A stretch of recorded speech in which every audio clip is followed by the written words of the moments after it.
स्वागत है दोस्तों, एक बार पुनः आपका हमारे YouTube चैनल ऑनलाइन कोचिंग में डॉक्टर सुधीर सर में। दोस्तों एक बार पुनः उपस्थित हूँ आपके बीच में और यह हमारी उपस्थिति मुद्दतों बाद हो रही है। जैसा कि आप जान रहे हैं, अब आप सजग हो चुके होंगे क्योंकि आप सारी चीज़ों से अवगत हो चुके होंगे। बहुत सारे यूट्यूब पर और बहुत सारे वायरल पत्र और जो जानकारी मांगी गई है सेंटर के संदर्भ में, वो सारी चीज़ें आपको पता हो ही चुकी होंगी। अब यहाँ पर हम उपस्थित हैं आपके बीच में। यहाँ पर ये जो टेस्ट सीरीज है जो आपके जो असिस्टेंट प्रोफेसर के लिए यूपीएचसी DP पुराना नाम है इसका, ये दिया गया है और जो नया शिक्षा सेवा चयन आयोग है उसके अकॉर्डिंगली इस टेस्ट सीरीज को तैयार किया गया। सारी यूनिट को हमने सम्मिलित किया है। आप जानते हैं, अवगत होंगे आप पैटर्नों से।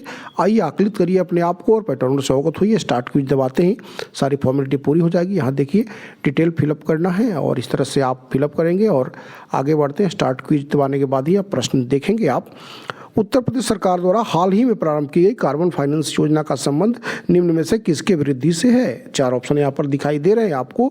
ऑप्शन में नहीं पड़ता, लेकिन एक बार बता दूं आपसे कि व्यापारियों के, किसानों के, श्रमिकों के या छात्रों के।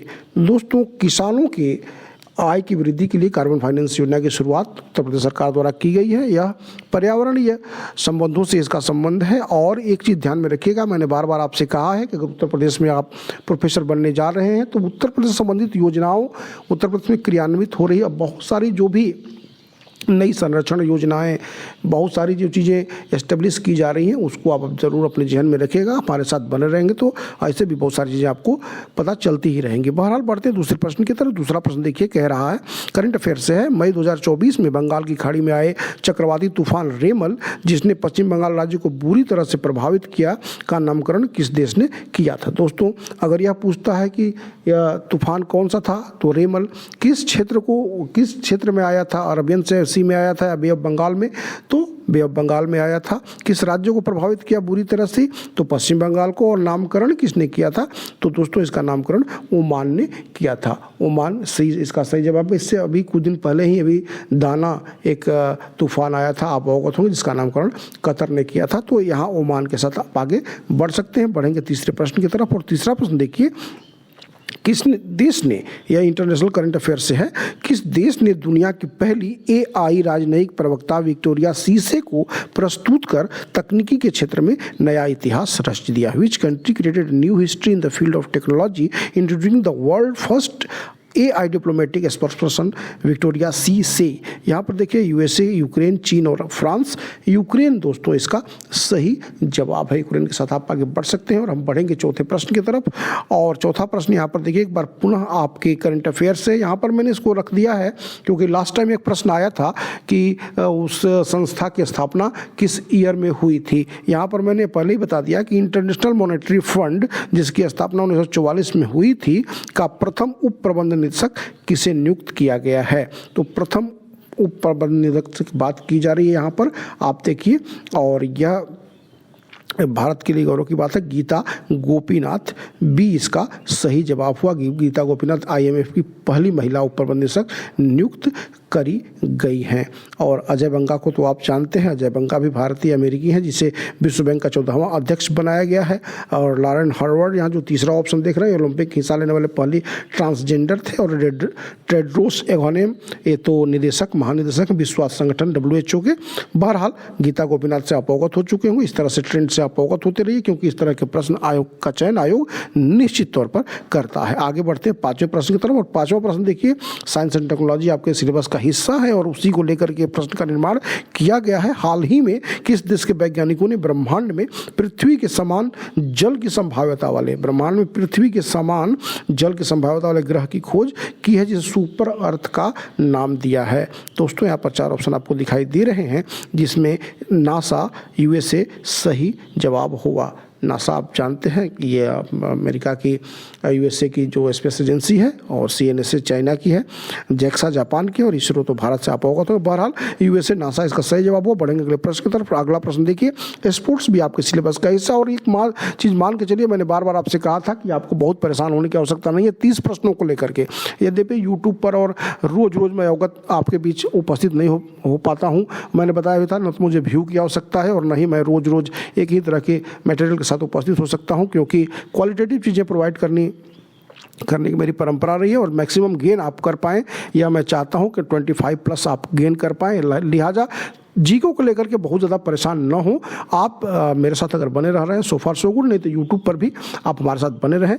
और यहाँ पर देखिए स्पोर्ट्स में 33वें पेरिस ओलंपिक 2024 की जो पदक तालिका के अनुसार 6 पदकों, 1 रजत और 5 कांस्य पदक के साथ 71वें स्थान पर भारत का स्थान रहा है। और यहाँ भारत के समापन समारोह का ध्वजवाहक कौन था, इसकी बात यह आपको बतानी है। तो यहाँ पर देखिए जो 4 ऑप्शन आपको दिखाई रहे हैं, मनु भाकर और PR श्रीजेश, यह जो थे यह समापन समारोह में थे। अगर यह प्रश्न पूछता है, अगर ये चारों ऑप्शन आपको दिखाई दे रहे हैं, जैसे गगन नारंग का तो ये ओलंपिक ऑर्डर सम्मानित थे किए गए, और ये हमारे मिशन प्रमुख थे गगन नारंग। अभिनव बिंद्रा तो ओलंपिक ऑर्डर सम्मानित किए गए, उनको नहीं। यहाँ पर श्रीनिधि सिंधु और रोहन बोपन्ना की अगर बात की जाए तो सबसे कम उम्र के एथलीट थे भारत की तरफ से। रोहन बोपन्ना जो लॉन टेनिस के प्लेयर हैं सबसे उम्रदराज थे। PV सिंधु बैडमिंटन आप जानते हैं, और शरद कमल लॉन टेनिस टेबल टेनिस। लेकिन ये दोनों जो थे इन्होंने ध्वजवाहक की भूमिका अदा की थी स्टार्टिंग के समय में। लास्ट समय में समापन समारोह में मनु भाकर और PR श्रीजेश। बहरहाल बढ़ते हैं अगले प्रश्न की तरफ। अगला प्रश्न देखिए, 2024 में मनाए गए निम्न में से किस दिवस का थीम था हमारी भूमि हमारा भविष्य हम, और हैशटैग जो दिया है जनरेशन रेस्टोरेशन। तो इसको आपको बताना है कि यह किस दिवस का थीम था। यहाँ 4 आपको दे रहे हैं जो ऑप्शन, उसमें विश्व पृथ्वी दिवस 22 अप्रैल, अंतर्राष्ट्रीय जैव विविधता दिवस 22 मई, विश्व पर्यावरण दिवस 5 जून और विश्व पर्यटन दिवस 27 सितंबर। इनसे भी आप अवगत हो लीजिएगा, ये सारे उससे हैं, पर्यावरण के संदर्भ में ही है। विश्व पर्यावरण दिवस 5 जून जो मनाया जाता है, इसका सही जवाब हुआ जो इस बार का इसका थीम था। इस तरह के प्रश्नों का चयन आयोग करता रहा है। दोस्तों हम बढ़ेंगे अगले प्रश्न की तरफ, और अगला प्रश्न देखिए यहाँ पर यह आपके टीचिंग एप्टीट्यूड से है। विश्वविद्यालय अनुदान आयोग जिसकी स्थापना संसद के एक अधिनियम द्वारा 1956 में की गई थी। एक प्रश्न यहाँ पर आपको मिल रहा है। दूसरा यहाँ पर देखिए जो ऑप्शन है उसमें क्या सही नहीं है। 4 इसमें दिए गए हैं ऑप्शन, जिसमें कि 3 तो सही है, 1 सही नहीं है, वही आपको बताना है। दोस्तों यहाँ पर आप देखिए इसमें कह रहा है कि UGC ने केंद्रीय विश्वविद्यालय के लिए स्वीकृत संकाय भर्ती पोर्टल CU चयन लॉन्च किया है, सही है। M जगदीश कुमार UGC के वर्तमान अध्यक्ष हैं, यह भी सही है। UGC विश्वविद्यालय और कॉलेज के नियमों का पालन सुनिश्चित करता है, बिल्कुल सही है। अब यहाँ पर UGC का मुख्यालय नई दिल्ली में है, यह लाइन तो सही है, लेकिन इसके 7 क्षेत्रीय कार्यालय की बात यहाँ पर थोड़ा सा ऑप्शन अट नहीं पाया है यहाँ पूरी तरह से। तो यहाँ पर देखिए पुणे, भोपाल, कोलकाता, हैदराबाद, गुवाहाटी, बेंगलुरु और अहमदाबाद में है। दोस्तों यहाँ पर 6 ही क्षेत्रीय कार्यालय, ध्यान रखिएगा।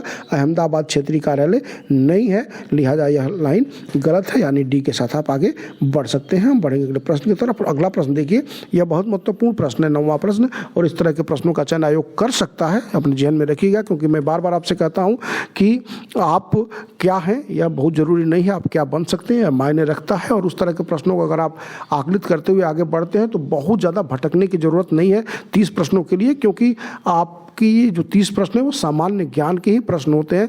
ऐसा नहीं है कि आपको स्पेशलाइज्ड कोई हिस्ट्री, ज्योग्राफी, नेशनल मूवमेंट या history and culture, solar system, बहुत ज़्यादा स्पेशलाइज्ड प्रश्न नहीं पूछे जाते, सामान्य प्रश्न ही पूछे जाते हैं, और इसको कर करके आप अच्छा स्कोर कर सकते हैं। तो यहाँ पर देखिए यह जो टीचिंग एप्टीट्यूड का प्रश्न है कि निम्न से किस सॉफ्टवेयर का संबंध शोध या साहित्यिक चोरी का पता लगाने से नहीं है, तो यहाँ पर अर्कोन, टोटरिन, फ्लैग स्कैन और स्टेंसिल।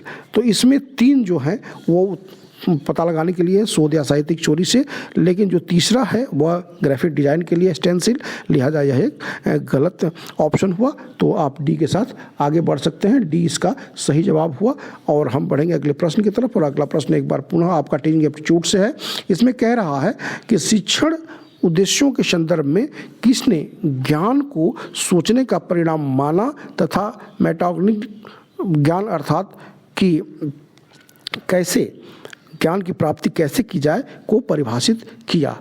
तो मैग्नेटिक जो बात यहाँ की गई है तो उसमें आपको बताना है, इसमें ब्लूम, गैगने और विक्स, एंडरसन तक कर्तुल और हंट की बात की गई। तो एंडरसन और कर्तुल ने इसको परिभाषित किया था। सी के साथ आप आगे बढ़ सकते हैं। हम बढ़ेंगे अगले प्रश्न की तरफ। अगला प्रश्न यहाँ पर एक बार आप देखिए जो संबंधित है आपके टीचिंग एप्टीट्यूड से ही, कि शिक्षण के किस स्तर में शिक्षार्थी विचारशील स्तर को विकसित करता है ताकि समस्या समाधान की योग्यता का विकास हो सके।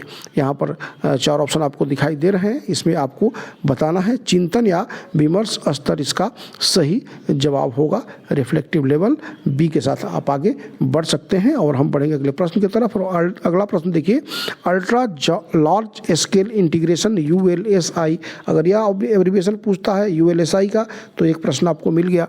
अल्ट्रा लार्ज स्केल इंटीग्रेशन तकनीक जो इलेक्ट्रॉनिक घटकों वाले माइक्रो कंट्रोलर के विकास से संबंधित है का संबंध कंप्यूटर की किस पीढ़ी से है। जनरेशन ऑफ कंप्यूटर से क्वेश्चन आते रहे, आप अवगत हैं। तो दोस्तों इसमें यह जो है ULSI यह 5वीं पीढ़ी का रिप्रेजेंटेशन करता है, इससे आप अवगत हो लीजिएगा, यह इसका सही जवाब हुआ। और यदि यह पूछता है कि VLSI के बारे में पूछता है, वेरी लार्ज स्केल इंटीग्रेशन तकनीक, तो यह 4थी पीढ़ी का था जिसे माइक्रो प्रोसेसर के नाम से भी हम जानते हैं। अगर VLSI पूछता है तो आपका 4थी पीढ़ी हो जाएगा माइक्रो प्रोसेसर, और अगर ULSI पूछता है अल्ट्रा लार्ज स्केल इंटीग्रेशन की बात करता है तो 5वीं पीढ़ी हो जाएगा। आप ध्यान में रखिएगा। हम बढ़ेंगे अगले प्रश्न की तरफ। अगला प्रश्न देखिए, किसकी शिकायतों को दूर करने के लिए, आजकल कंप्यूटर की टेक्नोलॉजी से भी टर्मिनोलॉजी से भी प्रश्न आते हैं, इसको ध्यान में रखिएगा। तो यह दे रहा है कि किसकी शिकायतों को दूर करने के लिए वेबसाइटों का उपयोग करने को निम्न में से किसी की शिकायत को दूर करने के लिए वेबसाइटों का उपयोग करने को निम्न से किस शब्द से परिभाषित किया जाता है। तो यहाँ पर देखिए 4 ऑप्शन आपको दिखाई दे रहे हैं, सारे साइबर से संबंधित हैं, लेकिन साइबर वेटिंग इसका सही जवाब हुआ। ए के साथ आप आगे बढ़ सकते हैं। और अगला प्रश्न देखिए, एक बार यह ट्रेडिशनल क्वेश्चन है। मैंने आपसे बार बार कहा है कि आप पैटर्नों को पकड़ लीजिएगा, आपके 30 में से 25 प्रश्न बिल्कुल सही हो जाएंगे और बहुत ज़्यादा भटकने की आवश्यकता नहीं, बार बार मैं कहता हूं।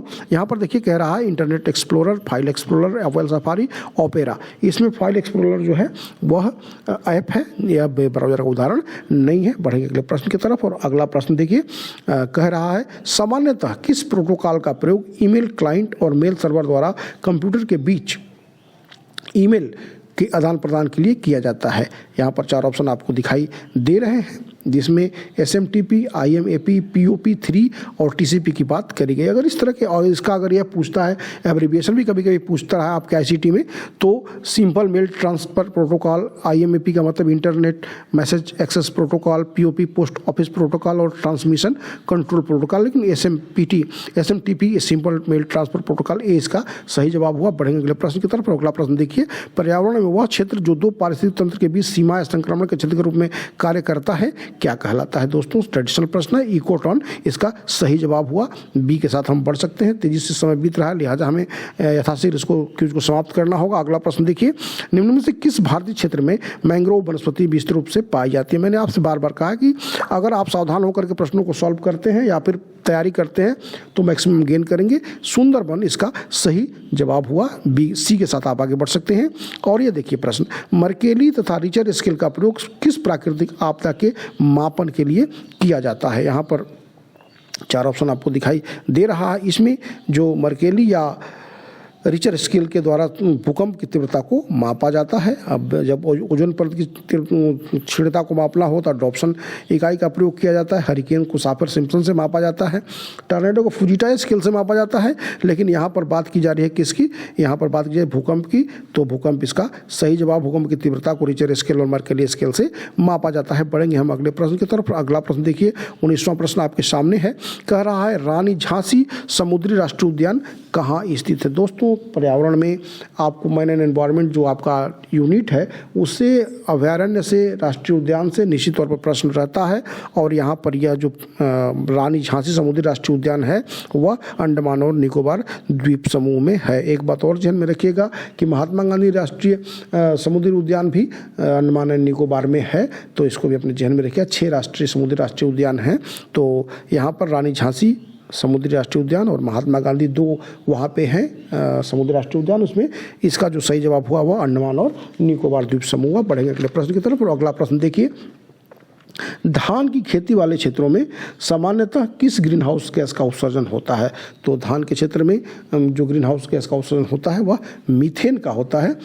ये इसको आप ध्यान में रखिएगा। पर्यावरणीय दृष्टि से यह जानना जरूरी है। मीथेन सही जवाब हुआ। बढ़ेंगे अगले प्रश्न की तरफ। और अगला प्रश्न देखिए, कह रहा है भारतीय संविधान के संदर्भ में है, किसने कहा था कि संविधान चाहे कितना भी अच्छा क्यों न हो, अगर उसको अमल में लाने वाले लोग खराब स्वभाव के हैं निकले तो संविधान निश्चित रूप से अच्छा साबित नहीं होगा। 4 ऑप्शन यहाँ पर आपको दिखाई दे रहा है, जिसमें Rajendra Prasad, K M Munshi, B R Ambedkar और महात्मा गांधी की बात करी जा रही है। बी आर अम्बेडकर ने कहा था कि अगर संविधान को लागू करने वाले लोग सही नहीं है, अभी संविधान को लेकर के बहुत सारा कंट्राडिक्शन चल रहा है, आप देख रहे हैं। बहरहाल बी आर अम्बेडकर का सही जवाब हुआ। आगे बढ़ते अगले प्रश्न की तरफ। और अगला प्रश्न देखिए, भारतीय संसद की किस समिति में राज्यसभा का प्रतिनिधित्व नहीं होता है? दोस्तों, तो भारतीय संसद की जो तीनों चारों समितियां हैं, इसमें जो है प्राक्कलन समिति, एस्टिमेट्स कमेटी में राज्यसभा के मेंबर नहीं होते, सिर्फ लोकसभा के 30 मेंबर होते हैं। सबसे बड़ी समिति भी है यह एस्टिमेट्स कमेटी, और इसमें राज्यसभा के मेंबर नहीं होते हैं। प्राक्कलन समिति सही जवाब हुआ। बढ़ेंगे अगले प्रश्न की तरफ। अगला प्रश्न देखिए, प्रस्तावना में, भारतीय संविधान के प्रस्तावना उद्देशिका आप अवगत होंगे, स्वतंत्रता, समानता और बंधुत्व शब्द किस देश के संविधान से लिए गए हैं? प्रश्न यह एवरग्रीन है, कई बार आ चुका है, इसको ध्यान में रखिएगा। फ्रांस इसका सही जवाब हुआ। फ्रांस के संविधान से इसको लिया गया है। तो जो भारतीय संविधान की प्रस्तावना में सम्मिलित है, स्वतंत्रता, समानता और बंधुत्व। बढ़ेंगे अगले प्रश्न की तरफ। और अगला प्रश्न देखिए, वह राष्ट्र का प्रतिनिधित्व तो करता है किंतु राष्ट्र का नेतृत्व नहीं करता है। अगर यह पूछता है कि यहाँ जो 4 ऑप्शन दे रहे हैं, यह उक्ति निम्न में से किस पर लागू होती है कि वह राष्ट्र का प्रतिनिधित्व तो करता है, represent the nation but does not lead the nation, lead नहीं करता, रिप्रेजेंट तो करता है। तो यह होता है राष्ट्रपति के मामले में, आप जानते हैं। तो बी इसका सही जवाब हुआ। बढ़ेगा अगले प्रश्न की तरफ। और अगला प्रश्न देखिए, राजा राम मोहन राय हो, दयानंद सरस्वती, वेदों की ओर लौटाओ, ब्रह्म समाज, आर्य समाज, प्रश्न आता रहा है। तो यहाँ पर देखिए, राजा राम मोहन से एक प्रश्न, रायसीन ने एक प्रश्न को उठाया। राजा राम मोहन में राजा की उपाधि इनको किसने दी थी? अकबर सेकंड। यह प्रश्न आ चुका है। बहरहाल ये देखिए, बाल विवाह, सती प्रथा और मूर्ति पूजा, इसके का तो इन्होंने विरोध किया था, लेकिन इन्होंने वेस्टर्न एजुकेशन का विरोध नहीं किया था, क्योंकि इनका मानना था कि अंधविश्वास, रूढ़िवादिता से, जादू टोना से उठने के लिए हमें वेस्टर्न एजुकेशन की आवश्यकता है, लिहाजा इसका इन्होंने विरोध नहीं किया था। सी इसका सही जवाब हुआ। पाश्चात्य शिक्षा का विरोध इन्होंने नहीं किया था। बढ़ेंगे 26वें प्रश्न की तरफ। और यह 26वां प्रश्न सोलर सिस्टम से है। पृथ्वी तथा अन्य ग्रह सूर्य के चारों ओर चक्कर लगाते हैं, यह सबसे पहले किसने प्रमाणित किया था? दोस्तों, कोपरनिकस इसका सही जवाब हुआ। कोपरनिकस के साथ आगे बढ़ सकते हैं हम। और हम आ गए हैं 27वें प्रश्न की तरफ। और यहाँ देखिए, ज्योग्राफी से संबंधित, ज्योग्राफी ऑफ इंडिया आपके सिलेबस का हिस्सा है। भारत में अवनालिका अपरदन से प्रभावित सर्वाधिक प्रभावित क्षेत्र कौन सा है? गली इरोजन सबसे सर्वाधिक प्रभावित क्षेत्र कौन सा है? तो यहाँ 4 ऑप्शन आपको दिखाई दे रहा है। मालवा का चंबल नदी क्षेत्र, महाराष्ट्र का विदर्भ क्षेत्र, कच्छ का रण और दंडकारण्य क्षेत्र। चारों जो हैं वह एक तरह से विशेष क्षेत्र हैं, टफ क्षेत्र है। लेकिन मालवा का जो चंबल नदी क्षेत्र है, Chambal river area of Malwa, यह गली इरोजन के लिए प्रसिद्ध है पूरे भारत में। तो ए के साथ आप बिहड़ का क्षेत्र कहा जाता है इसको, और ए के साथ आप आगे बढ़ सकते हैं। हम बढ़ेंगे अगले प्रश्न की तरफ। 28वां प्रश्न देखिए, कह रहा है आर्थिक नियोजन पर आधारित पुस्तकों से प्रश्न आता रहता है दोस्तों, और उसको लेकर ही मैंने इस प्रश्न को बनाया है। प्लान्ड इकोनॉमी फॉर इंडिया के लेखक कौन हैं? 4 ऑप्शन यहाँ पर दिखाई दे रहा है आपको, और इसमें एम विश्वेश्वरैया इसका सही जवाब होगा। आप सी के साथ आगे बढ़ सकते हैं। और इसी के साथ हम आ गए 29वें प्रश्न के पास। और 29वां प्रश्न देखिए, करंट इकोनॉमी से है। पूर्वोत्तर क्षेत्र में उद्योगों के विकास तथा रोजगार सृजन के लिए केंद्र सरकार ने मार्च 2024 में किस योजना को लॉन्च किया है? और तो ये नॉर्थ ईस्ट की बात कीजिए, नॉर्थ ईस्ट के उन्नति के लिए किस योजना को लॉन्च किया है सेंट्रल गवर्नमेंट ने? सेंट्रल गवर्नमेंट की जो योजनाएं हैं उससे प्रश्न आते रहे हैं। अभी सूर्य घर 300 यूनिट बिजली और बहुत सारी योजनाएं हैं। तो यहाँ पर उन्नति योजना, ए इसका सही जवाब होगा, क्योंकि the scheme launched by central government in March 2024 for the development of industries and employment generation in the north eastern region is called उन्नति। तो ई के साथ आप आगे बढ़ सकते हैं। हम बढ़ेंगे अगले प्रश्न की तरफ। और अगला प्रश्न देखिए, लास्ट प्रश्न है कि भारतीय जनगणना के संदर्भ में कौन सा कथन सही नहीं है? ये देखिए, कह रहा है 1921 के जनगणना वर्ष को जनसंख्या का महान विभाजन वर्ष कहा जाता है, यह सही है। और यहाँ पर देखिए बी गलत है, क्योंकि 1951 को जनसंख्या का लघु विभाजन वर्ष कहा जाता था, स्मॉल डिवीजन, मिनी डिवीजन। तो यह गलत है, क्योंकि 1951 होना चाहिए। अदर और सी और डी ऑप्शन दोनों सही हैं। और दोस्तों इसी के साथ हम ये जो है 20 का गलत जवाब हुआ और इसी के साथ हम इसको सबमिट करेंगे। और आपको बता दें कि अगर आप इस तरह के प्रश्नों के साथ हमसे जुड़ना चाहते हैं, हमसे जुड़ सकते हैं। मैंने सबमिट कर दिया, रिजल्ट देखते हैं दोस्तों। और इस तरह से अगर आप एक एनवायरनमेंट चाहिए आपको 30 आउट ऑफ 30 अगर आप गेन करना चाहते हैं, हमसे जुड़ सकते हैं और अपनी तैयारी करते रहिए। भविष्य में हमारी लगातार आपसे मुलाकात होती रहेगी। धन्यवाद दोस्तों।